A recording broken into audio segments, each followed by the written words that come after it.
Bună ziua, prieteni, și bine ați venit pe canalul nostru. Eu astăzi am o comandă pentru cineva,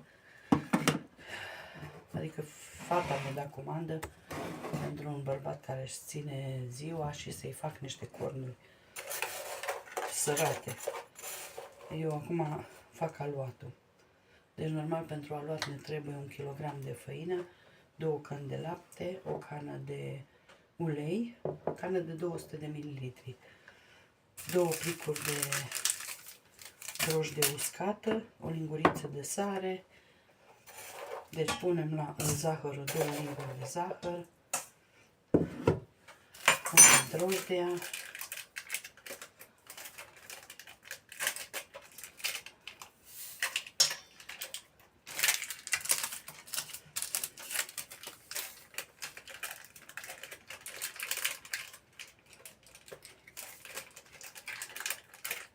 na, primul s-o desfăcut bine, dar ăsta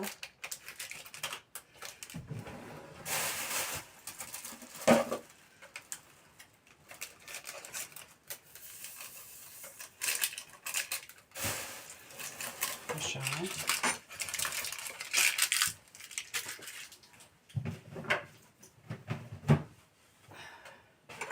Punem puțin lapte. Și punem sarea acum, punem puțin din lapte.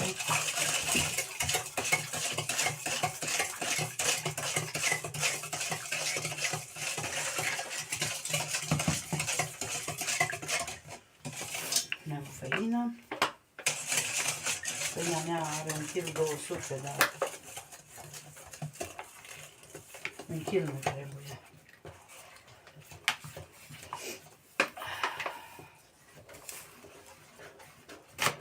Așa, tot punem lapte, incorporăm tot laptele.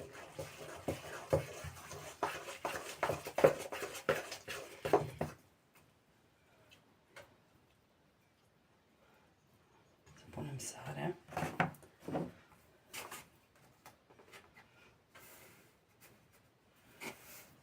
Așa.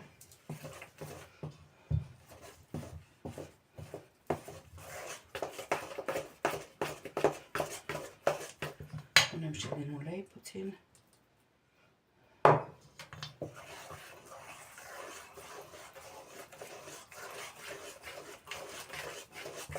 Un aluat simplu, ouă ne trebuie numai la uns. Punem tot laptele.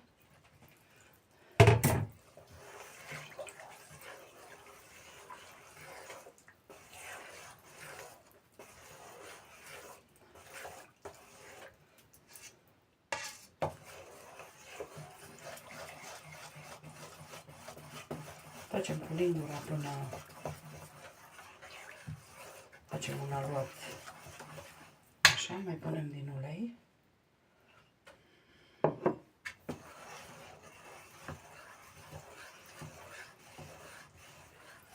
Completăm cu făină.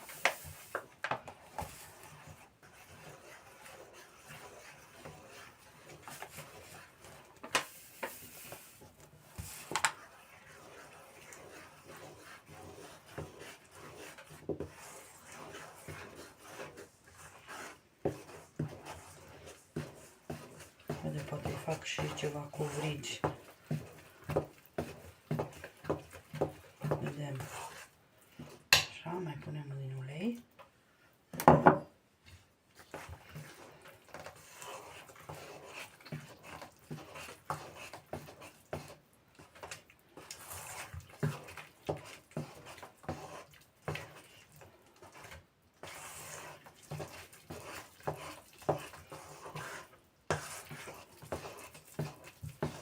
De obicei la aluatul ăsta fac porție simplă, dar acum am pus să fac porție dublă.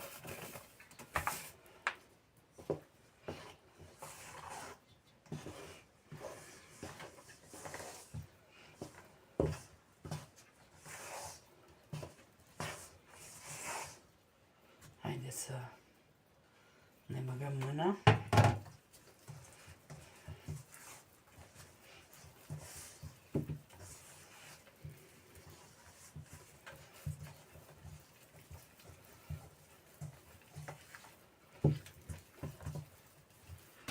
mai punem și restul de ulei.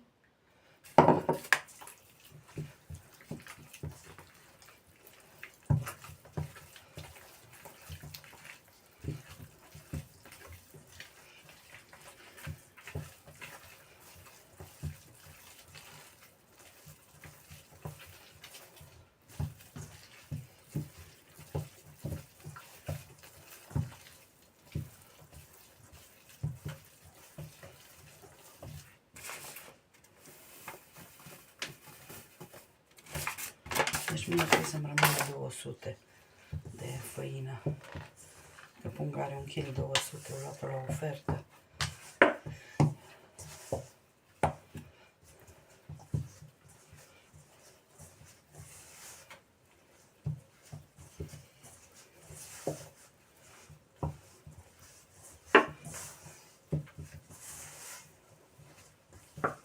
Mai punem ce ulei avem aici. Nu vă speriați că nu e mult ulei, 200 de mililitri.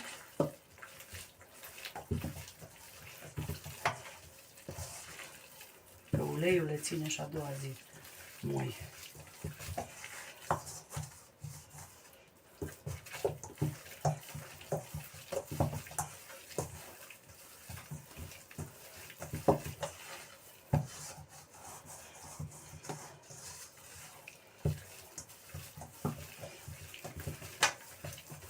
Mai o să pun carne de blat.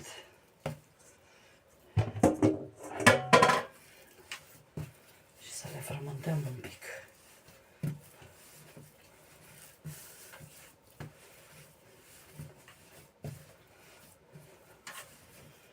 Anul trecut, când a fost ziua lui nevastă, am făcut tortă. Dar mă ruga să-i fac tortă. Dar acum au zis să îi fac, că el nu e atât cu dulciurile, să-i fac sărat.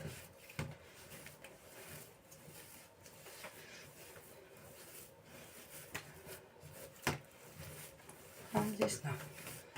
Hai să fac. Și imediat e gata aluatul nostru. Nu trebuie mult frământat.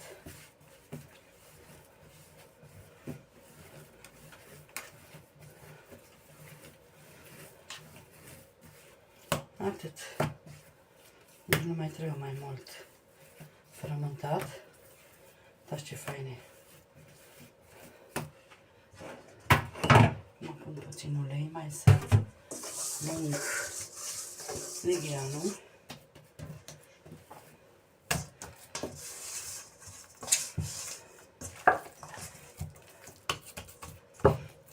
Așa. Și lăsăm la dospit. O oră trebuie lăsat la dospit. Acum așa depinde cât de cald aveți în casă, dar o oră vă zic că trebuie lăsat.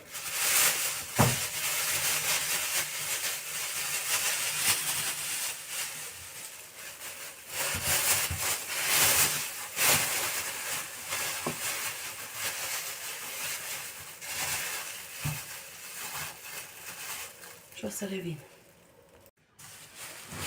Da, haideți, dragile mele, să facem cornurile.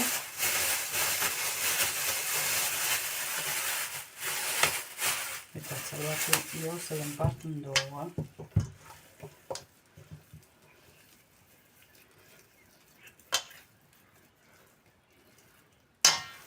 O parte fac cornuri.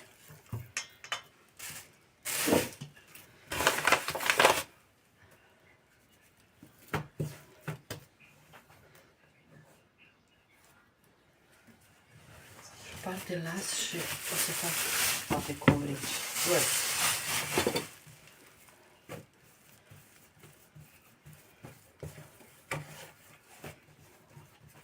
Haideți să luăm sugitorul și să întindem.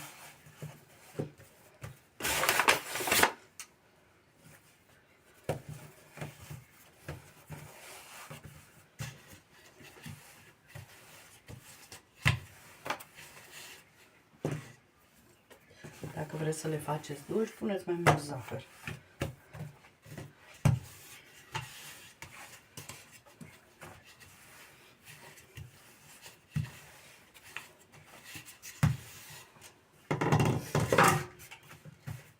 Nu prea am eu loc să mă învârt, dar merge.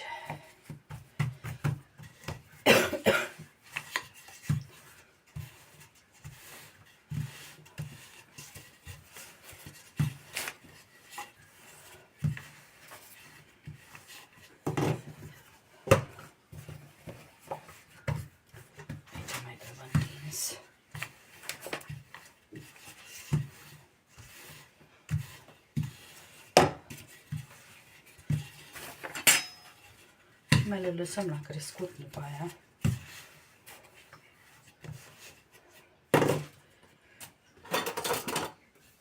El să tai așa în două, aluatul.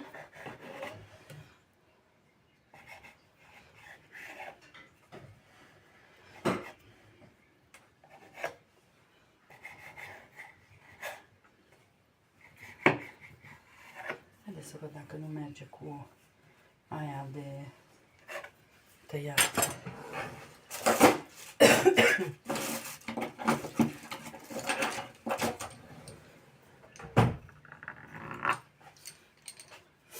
Asta nu prea mere că îmi închide.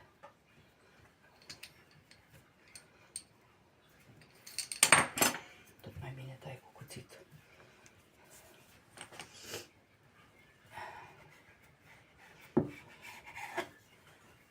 De mână pe aici. Acum le faceți cât doriți, mici, mari. Ăla n-am văzut să-l tai mai bine, dar ăsta nu merge, că n-am loc.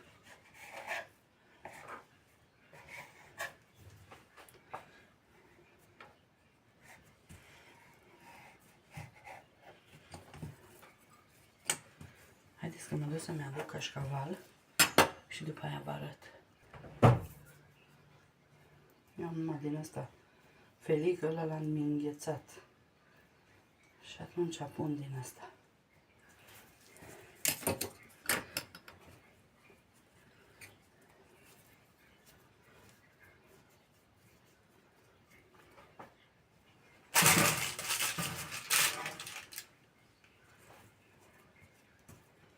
Puteți să le umpleți cu ce doriți.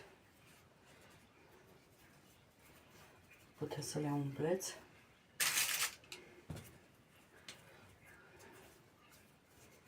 Uite asta ce mic l-am făcut.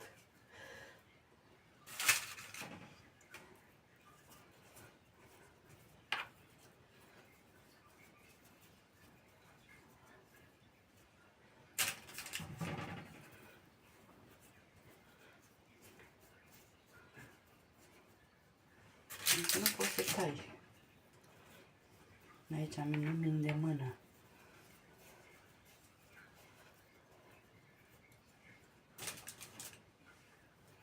Acum le mai lăsăm după ce le modelăm. Le mai lăsăm la crescut. Pe aia le ungem cu ou, punem chimion sau susan.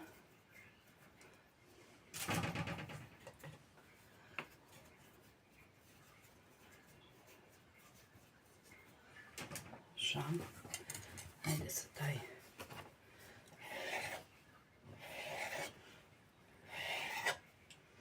Am zis că partea asta o tai mai bine.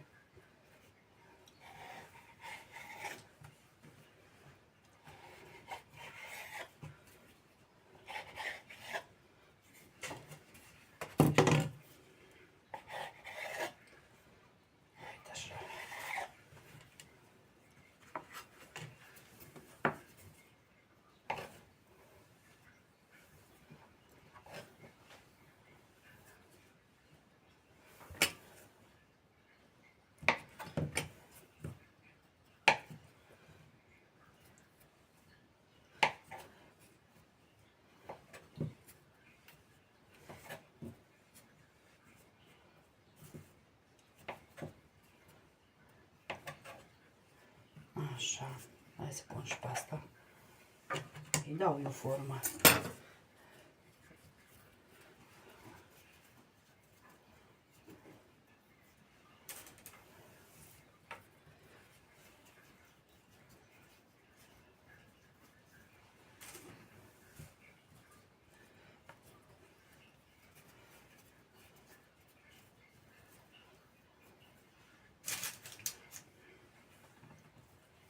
Asta mică îl băgăm aici.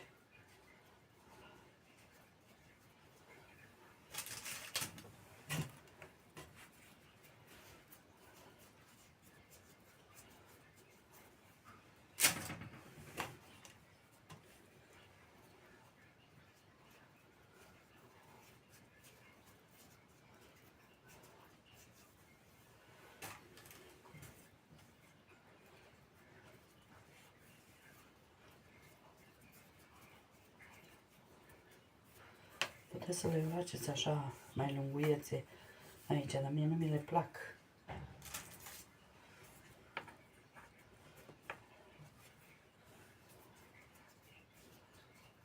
Am impresia că aia să uscă cea mai tare.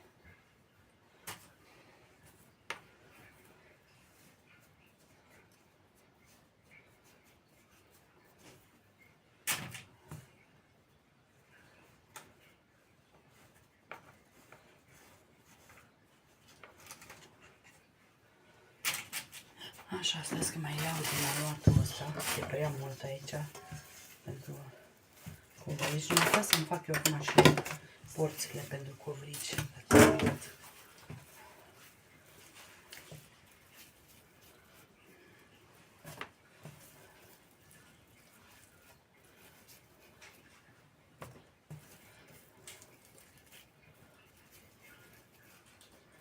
Nu fac mulți.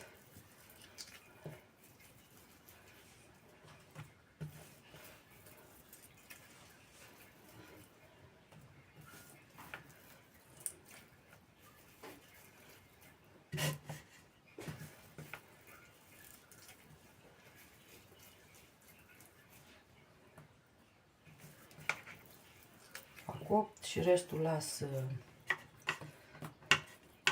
așa. Stai să-i pun eu aici, să am eu loc, să am, că nu se întâmplă nimica. Am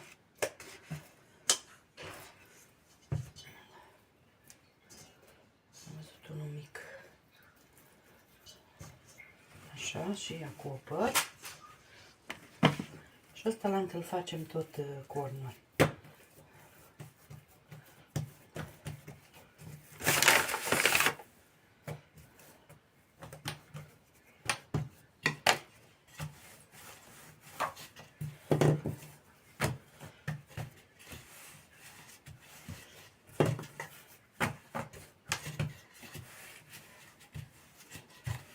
Stați liniștite că nu-i dă ea atâtea.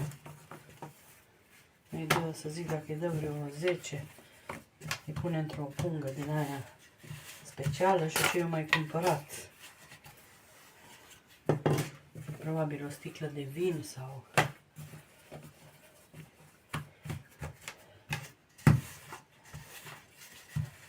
De mult nu-i dă.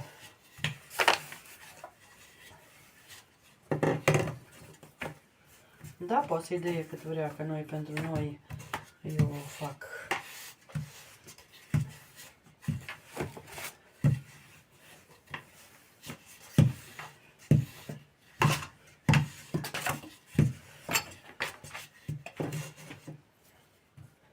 Cât vrea poate să-i dea.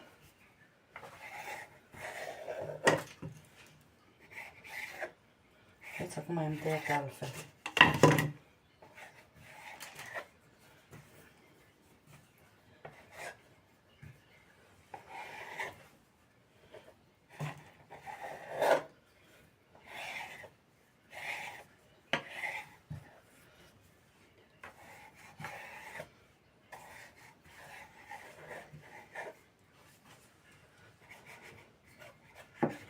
Așa. Haideți că eu le țin până umplu tava și după aia le fac eu și Vă arăt când le bag la copt. N-are rost să... N-am știu cât e de sărat asta, dar bun.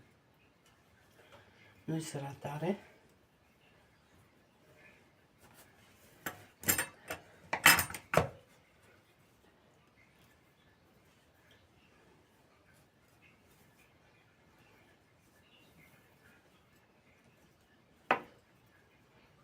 Așa. Deci un pachet de 150 de grame mi-a ajuns de cașcaval. Puteți să le faceți și cu brânză sărată și cu brânză dulce și cu ce doriți.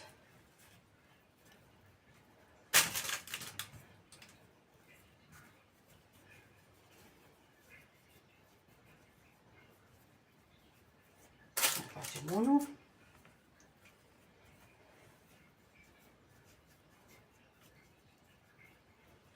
Și după aia o să revin.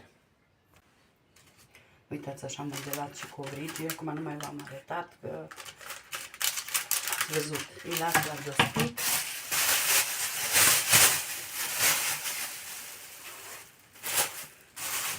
Și după aia o să revin. Haideți să vă arăt. Am pus aici 2 linguri de făină, jumătate de lingură de sare și apă, cât să fac așa un sos. Asta vine pentru covrigi. Aici am bătut ou întreg am bătut. Și haideți să le ungem.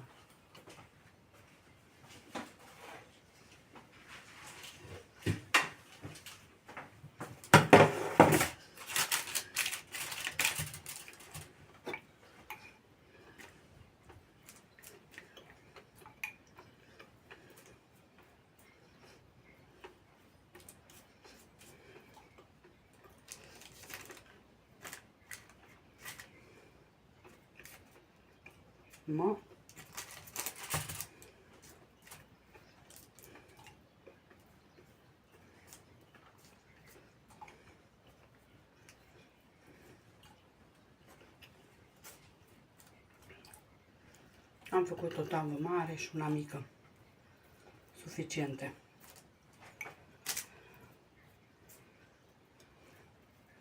Și așa e o căldură aici de mori.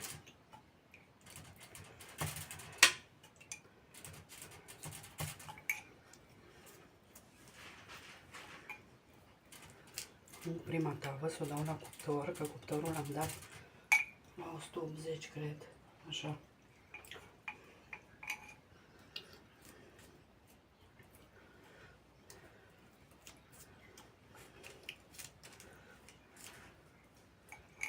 Atât, cred că am uns pe toți, pe toate cornurile, pe toți.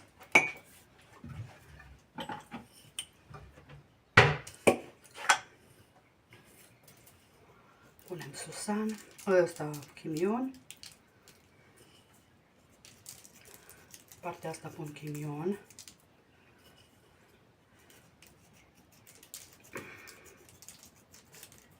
Aici e baza chimionul. Ca la unguri. Ok, dăm o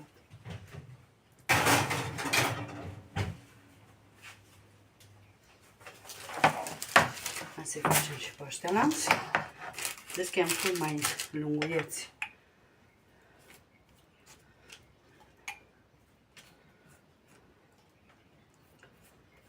Zic, hai să le dau forma asta.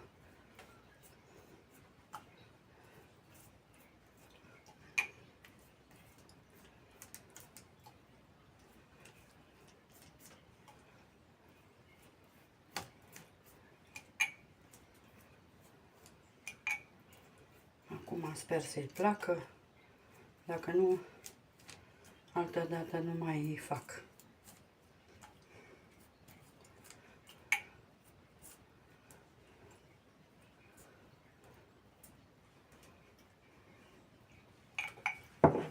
Eu nu-mi bat capul că nu place, îmi place sigur. Hai să punem susan.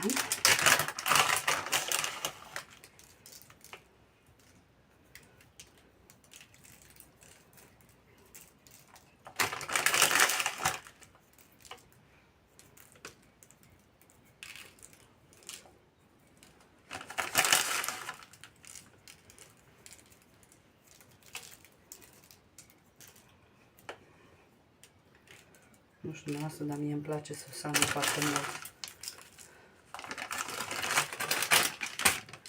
Ok.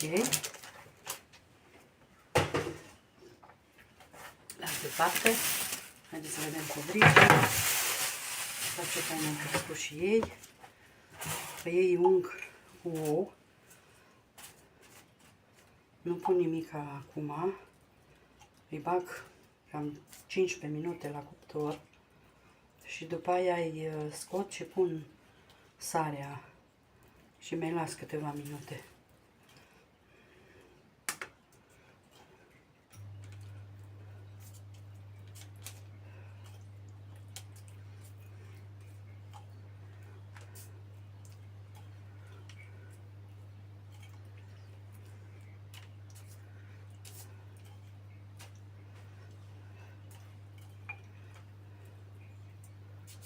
Așa. Dacă chiar mai m-a rămas ou, după când îi bag în cuptor, mai îi pensulez odată. Nu e problemă.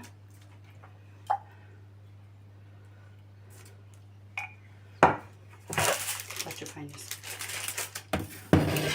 Și revin. Și uitați, dragile mele, ce fain a ieșit. Uai, uitați cât de pufoasă. Ce arde. O să vă fac eu poză când să mai răcesc. Acum e dezastru. Ce fierbințe. Am băgat pe alerante și după aia băgăm covrigi. Haideți să vă arăt. Acum am început să se coloreze, mi-a însorunit unul cu altul. Și acum mai presărăm cu din asta sărat. Sorunit pentru că au fost au stat mult la crescut.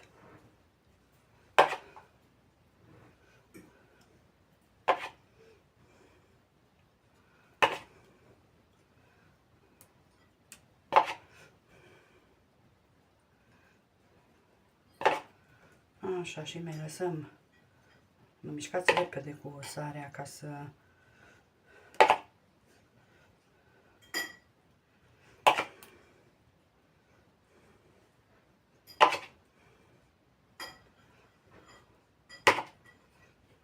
Așa.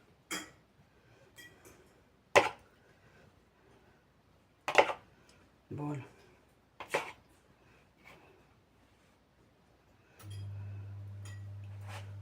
Deja cuptorul am văzut că am umblat la el. Ok.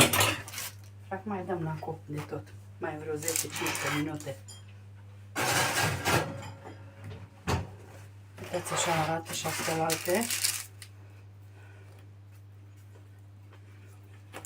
Uitați. Uitați-vă cât de faine sunt. N-aveți ce.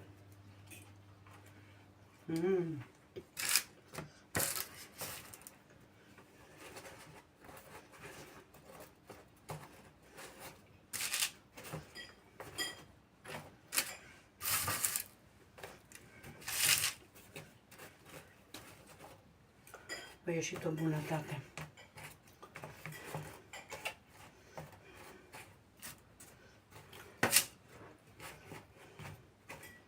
Să vă fac eu poză și de jos să vedeți cât de faine sunt. Uitați ce faine sunt. Vedeți? Super. Haideți să scoatem covrigi. Ce fain a ieșit. Cop sunt. O bunătate. Super fain. O să vă fac eu poză de jos, că acolo, de aici se vede mai bine.